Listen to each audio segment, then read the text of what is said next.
So it has been brought to my attention that Jim Sterling has stirred, I guess, the pot when it comes to bashing Scott Cawthon and his fans, which I have done a response to Jim Sterling before. Now it looks like I have to do another one because they just can't seem to let it go. Now, I will say this, that my initial video I did on Jim Sterling, I did come off a bit harsh by misgendering them, and I will admit I was wrong for doing that, and I apologize. So see, I can be rational, and I can admit when I am wrong. And I am a much more rational thinker than Jim Sterling. Now, I get that Jim Sterling's channel is more politically driven than my channel, because I normally don't dabble into politics. And if you guys really want to know what my position is when it comes to politics, I'm a libertarian. All I believe in is freedom. You have the right to express yourself however you want, as long as your freedom of speech is not trampling over my freedom of speech. I could criticize people on the right, and I could criticize people on the left. It doesn't really matter to me. What matters to me is your arguments, and whether or not they are logical and reasonable. But let me ask you guys something here. Is it reasonable to have a title in your video called Scott Cawthon Simps Just Love to Hate? Because, you know, that sounds rational and inviting to have a conversation. But let's watch this video and have a civil response. It is often said that there are few more easily offended than those who complain about other people being easily offended. Despite the fact that you're making a video being offended over people being offended. Kinda counterintuitive, don't you think? There's also a saying where if you shake the hornet's nest, hornets come out. So you obviously knew that there would be backlash. You attacked the man's religion. You even went as far as to call him transphobic, which he is obviously not. Like, you're trying to make it seem that people are offended, when in actuality, they are just calling you out on your bullshit. And here's the thing, I'm not offended at what you said. I mean, that's your right. You have every right to say whatever you want about Scott. But the fact of the matter is that I have the right to challenge your opinion and say that I disagree with you. Now, I will say the only thing that I'm actually offended at is your fashion sense. I mean, dear God, you look like Willy Wonka in a drag. Take, for example, Five Nights at Freddy's fans, or at least people who decided they were Five Nights at Freddy's fans the moment it turned out its creator was a little bit right-wing. So in other words, you're saying that we're not true fans if we defend Scott? That seems petty to dismiss someone all because they are choosing to support someone that you don't like. And plus, Jim, you aren't the one who gets to speak for the FNAF community. You don't get to decide who is a true fan or not. All you are is a mouthpiece on YouTube.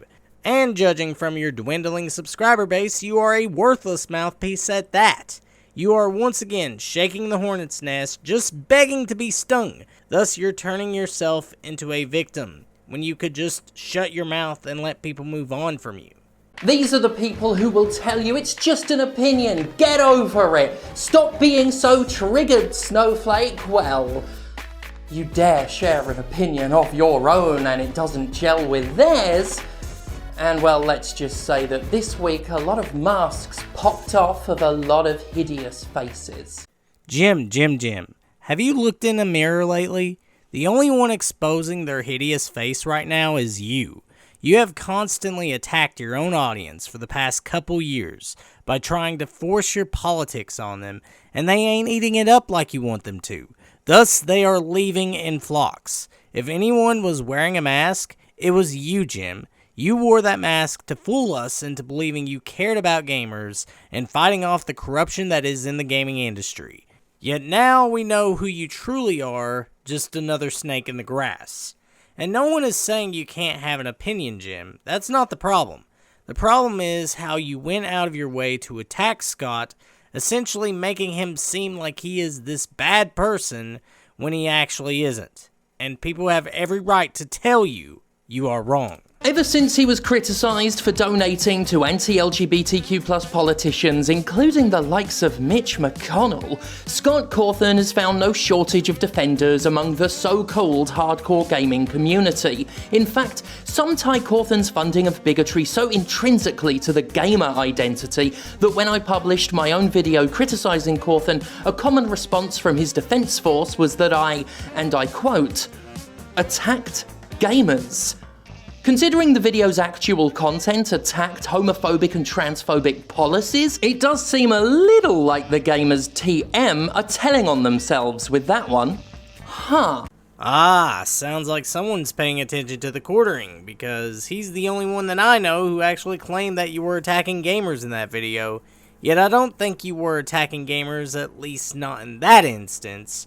Yet you have made other videos attacking gamers, like for instance your video titled Cyclical Gamer Discourse, where you basically bash gamers for simply criticizing games journalists for not being good at the games that they cover, as well as attack gamers for calling out the corruption that goes on in gaming journalism, which is hypocritical considering that's what you have always done. Yet since that video, Jim seems to do nothing more than attack their own audience, which is mostly comprised of gamers, which it's not their fault that your channel was built on gaming. And you just heard Jim with that comment about gamers TM, which is basically gamers not wanting their games to be politicized and have forced wokeness, which I agree, I don't want that shit in my games. Especially now, considering that almost all AAA games are at an all-time decline in terms of quality. So yeah, Jim, you are attacking gamers. That's why people are unsubscribing from you. Basically, there's a new Five Nights at Freddy's game not spearheaded by a man who'd rather quit game development than stop funding politicians that pander to hate groups, and Kotaku's reporting of it made people mad. Again. LOL. The Kotaku report on this new game said, wow, turns out these games look way better when not made by some weird Christian dude. That's it. Bit cheeky, but pretty innocuous and honestly kind, considering the spiteful and bigoted politics Cawthon regularly donates large sums of money to. Yeah, that Kotaku article was so dumb that I didn't even bother making a video about it. And they do realize that this is a fan-made game. You know, the same game that was made by this weird Christian dude who made one of the most successful indie horror games of all time. Yeah, Kotaku's a fucking joke. But Kotaku gonna Kotaku, and it didn't take much to whip hardcore gamer Twitter into a wild frenzy. Writer Eric Kane kicked off proceedings, responding to the statement with, "This is a very childish take, Kotaku." Personally, I disagreed. And I do agree with Eric Kane, because it is stupid and childish. It shows that you all lack self-awareness, because a dumb child would make statements like that. Oh, you're a weird Christian dude. Well, you know what? I'm a weird Christian dude. And there's nothing wrong with being a weird Christian dude, because weird Christian dudes are always successful. So, like with Kotaku's article, I'd say my response was pretty harmless and very restrained. Responding to the charge of childishness, I replied with, nah, Cawthon is a Christian fundamentalist who donated to right-wing anti-LGBTQ+ politicians. He is weird, and he is Christian. Not really childish, to tell the truth. Actually, what's weird is the fact that you're dressed like Gene Wilder if he had a sex change. But just like in your own words, it's not really childish, to tell the truth. Anyway, it didn't take long whatsoever for the hate to come pouring in. Brace yourself and enjoy the majority attitude that my take was inundated with. Oh boy, here comes the part where they label us as intolerant transphobes. Now, first of all, the tweets that they show us don't show the actual Twitter handle, which means they could have easily made these up on the fly. Also, notice that there are no ratios, which means that these tweets were completely edited out in hopes to paint the vivid picture that everyone in the fanbase is transphobic. Just gotta twist that narrative somehow, don't ya? How's your YouTube numbers, dude? Oh, sorry, did I misgendered you? Well, I don't fucking care. How's your wife's boyfriend? Well, my YouTube numbers suck since I came out as trans. Yes, you did misgender me. My wife's boyfriend is doing pretty well, last I heard, and I haven't stopped laughing at your I don't fucking care, as if misgendering a trans person is some badass act of rebellion by a renegade who plays by no rules. Ooh, you're fucking fearless, mate. Misgendering someone. Yeah, I'm not going to show you the rest of these because, once again, no actual screenshot of the tweets, so who's to say if they even exist or not.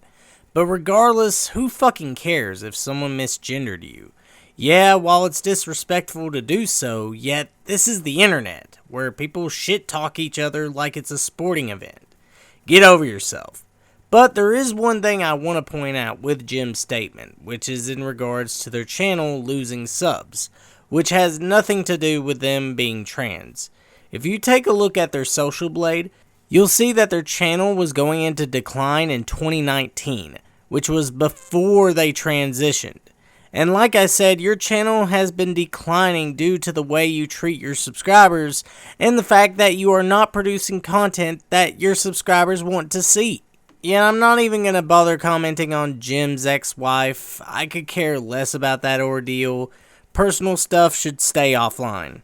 Now, I am going to skip ahead of the video to the point where I really want to talk about, and that is where they address the whole "it's his opinion" thing, which I've said this multiple times before that it is, of course, Scott's opinion, but let's see what Jim Sterling has to say, which then I'll respond and end the video. That's not the best flavour of irony, however. No, the best example isn't even born out of prejudice, but out of a complete lack of self-awareness. Ever since Cawthon's donations were first criticised, the most popular response from his stans has been to say it's just his opinion. That's all. Just an opinion, and opinions are completely harmless, something everybody has a right to. After all, as one not at all dramatic response claimed, you guys are the reason why society will collapse in on itself because of childish fighting for having different opinions. Okay, if that's so true though, why are all these people so fucking mad over my opinion? Why are they crying so hard? Why are they so unable to find the words for their frothing hatred that their replies are borderline incomprehensible at times? Why is it okay to have an opinion if that opinion is queerphobic, but not okay when it's in defense of queer people? I think we all know the answer to that one, but to lay it out plain, there is a collective of hardcore gamers out there who will simp for absolutely anything, provided it's the scummiest thing imaginable. You can't be so angry, so full of hatred over somebody's opinion, and then go on to say opinions shouldn't be criticised. It's an argument that simply doesn't make sense. If opinions aren't to be attacked, then you should, quite logically, stop attacking opinions. But these good defenders of an honest Christian boy just don't seem to get that. Or rather, they don't care. They just want to go to bat for anything that harms LGBTQ+ people, who they've made quite clear with their multiple hate campaigns over the years they want out of gaming entirely. Here's the thing, Jim. An opinion is an opinion, regardless what position you have. And do you honestly listen to yourself? You're essentially crying and whining over the fact that people are challenging your opinion over Scott. You're seriously acting like DSP Gaming. Oh, it's okay for me to talk shit about Keemstar, who has a larger platform than me, but when Keemstar and his fans respond back, then that's punching down. That's the exact same thing. Jim, you are a public figure. If you can't handle the fact that people are going to throw shit at you back for talking shit, then you need to get off the internet. Also, not every person who is Christian thinks the same way. And the fact that you still think that Scott is transphobic, despite the fact that he isn't. And just recently he donated $50,000 to the Trevor Project. Yet you still want to sit there and mock the man for his religious views, yet when someone mocks you about your gender, then you get all pissy about it and call them transphobic. Again, Jim, if you don't like it, then get off the internet. That's all I can tell you. Anyways, this has been PC signing out. I'll see you all in the next video.